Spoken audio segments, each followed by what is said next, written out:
어렸을 때 저는 우리 역사를 배우면서 자주 분노를 느꼈습니다.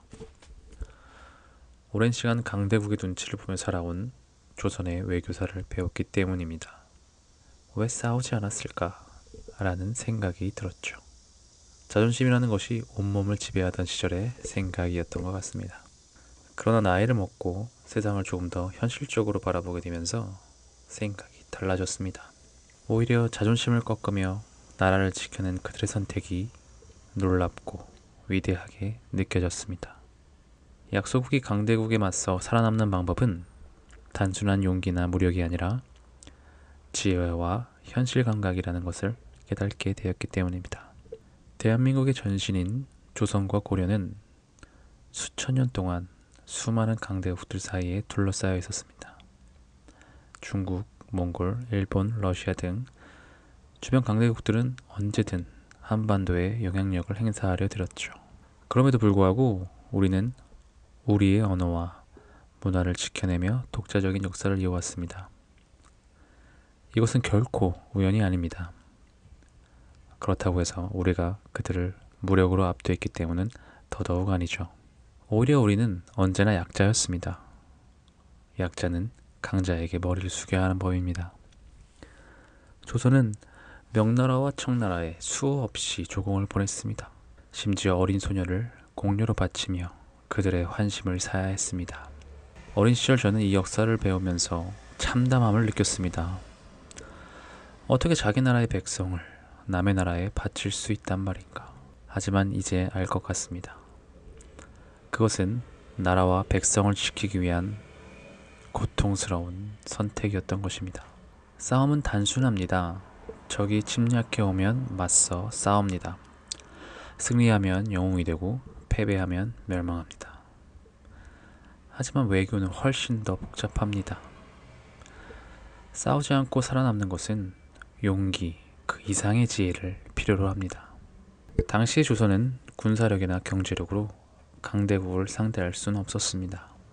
명이나 청은 단 한 번의 전쟁으로 조선을 지도에서 지워버릴 수도 있었죠. 그럴 때 자존심을 내려놓고서라도 나라를 지키자는 결정을 내린 사람들이 있었던 것입니다. 그들은 역사의 진정한 실용주의자였습니다. 공려나 조공은 지금의 가치관으로는 이해하기 어렵습니다.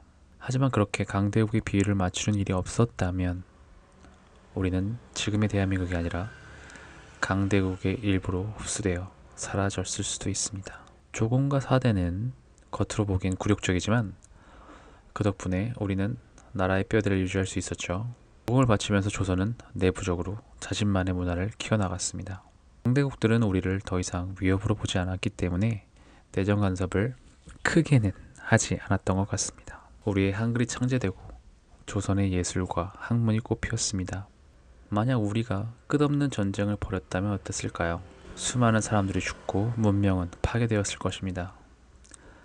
강대국과 싸워 이기는 일은 거의 불가능했을 테니 우리의 역사와 언어, 문화는 온전히 남지 못했을 가능성이 큽니다. 지금 세계 문화계를 주름잡는 K-컬처는 이런 우리 조상님들의 희생이 있었기 때문에 지금 그 빛을 발하고 있습니다. 결국 우리 조상들의 전략은 단순했습니다. 겉으로는 굴복해도 속으로는 우리의 것을 지키자. 그들의 외교는 자존심을 버린 것이 아니라 자존심을 더 오래 지키기 위한 타협이었습니다. 이런 역사적 사실을 바라보면서 저는 현대의 국제관계를 떠올립니다. 오늘날 대한민국은 여전히 강대국들 사이에 있습니다. 미국, 중국, 일본, 러시아 등 세계를 움직이는 세력들은 여전히 우리의 운명에 영향을 미칩니다. 우리는 이제 제법 경제적으로 성장하고 군사력도 갖추었지만 여전히 약소국의 위치를 완전히 벗어난 것은 아닙니다. 따라서 과거 조선이 했던 고민은 오늘날에도 유효합니다. 어느 나라와 손을 잡을 것인가? 강대국들의 갈등 속에서 어떻게 살아남을 것인가? 자존심과 실리를 어떻게 조화시킬 것인가? 외교는 냉정해야 합니다. 자존심만으로는 국가를 운영할 수 없습니다. 개인의 삶에서도 자존심만으로는 생존할 수 없는 것과 같죠. 때로는 낮은 자세로 상대를 대하고 필요한 것을 얻어내야 합니다. 역사를 돌이켜보면 조선은 싸우지 않고 살아남는 법을 잘 알았습니다. 그 전략이 없었다면 우리의 언어와 문화는 이미 사라졌을지도 모를 일입니다.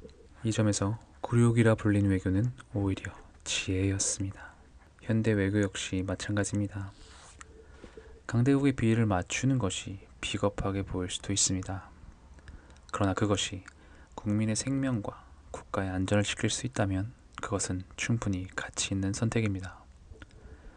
미래의 후손들이 오늘날 우리의 선택을 이해해 줄 날이 올 것이라 믿습니다. 감사합니다.